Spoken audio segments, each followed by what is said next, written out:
सोलह बरिस में जवानी निकल बुला के चौरा के अनहरिया में गई बुला के चौरा के अनहरिया में गई बुला के चौरा के अनहरिया में गे सवा छौरा खूब चुसल को सुता के कोसी नहरिया में हे गई दिक्का छौरा खूब चुसल को सुता के कोसी नहरिया में हे गई सोनुआ छौरा खूब चुसल को सुता के छौरी रहरिया में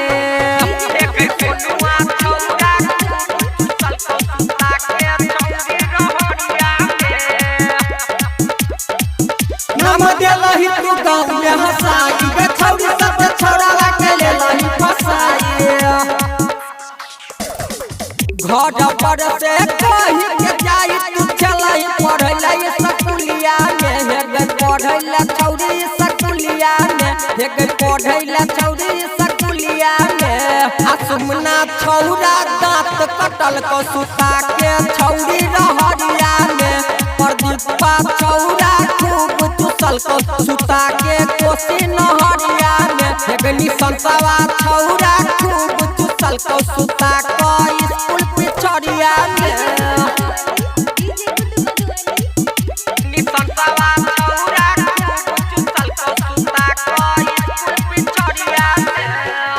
नाम देलही तू गाँव में हंसाई गे छौरी सब छौरा के लेलही फसाई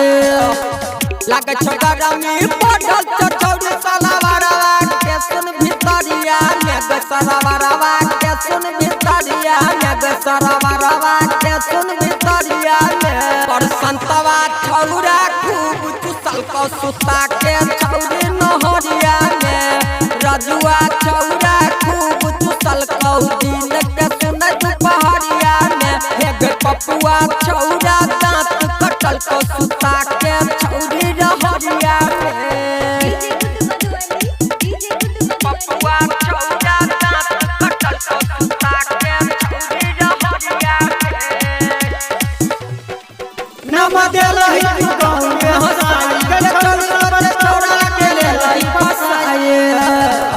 गायक सुमितवा राइटर ललितवा चुसल को अनहरिया में गई ललितवा चुसल को अनहरिया में गई रकेशवा चुसल को अनहरिया में चंदनमा छौरा खूब चुसल को घर के सुनई पिछड़िया में रंजितवा छौरा खूब चुसल को सुता के कोसी नहरिया में सरवनमा छौरा खूब चुसल को सुता के कोसी नहरिया में चुसा ले नगर।